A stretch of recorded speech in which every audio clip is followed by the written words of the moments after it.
my name is Rebecca Delamar. This is my class project presentation for Salt Lake Community College. Today I've chosen to talk about educational reform, contemporary education, and the classes that students are required to take in high school. So I also have my siblings here that are in high school right now to kind of talk about the educational reforms and how it's going to change their schooling. So there's a specific list of classes that students are required to take that are designated by the state you live in. It's called the Utah Common Core Standard.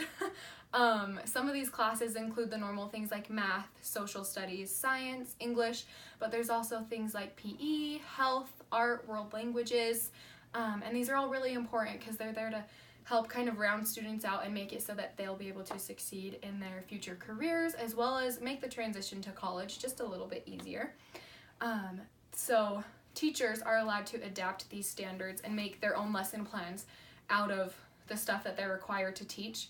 And the way that teachers are doing it now is it's called contemporary education. This is involving technology and current events rather than the classical type of education, which was like memorizing specific passages or scriptures, memorizing specific math concepts instead of a whole concept, whereas nowadays students read all kinds of different literature and they have to show how they can comprehend that.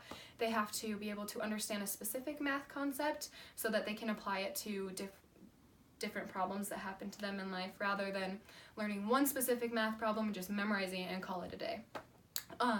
So the word reform means change, and so educational reform means the change in education. So I have a list of some of the important reforms that I think will really affect students and teachers, and I'm just going to have my siblings help kind of touch base on those. So the three that I chose were teacher evaluation, student assessments, and educational funding. So Annie, do you want to come talk about teacher evaluations? So I think that teacher evaluations is going to be able to help me to know that my teachers know the material that they're teaching me, and when I ask them questions, they'll be able to answer with correct material. Thank you. Jason?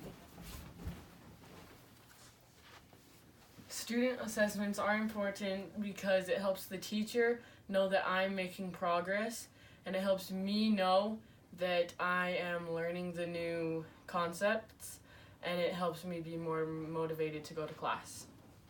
Thank you. James? Educational funding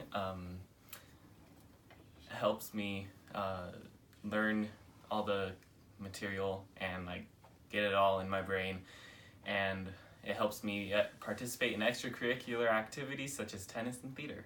Thank you. So yeah, those are just some of the really important educational reforms that I think will really affect me, especially because I want to teach high school when I graduate. So this project was nice to be able to learn about what contemporary education actually is. I was able to look at the Utah Common Core Standard website and really see what I'd have to teach in my specific health class. And I was able to just kind of explore the reforms that are going to be changing what I teach. So anyways, thank you for watching.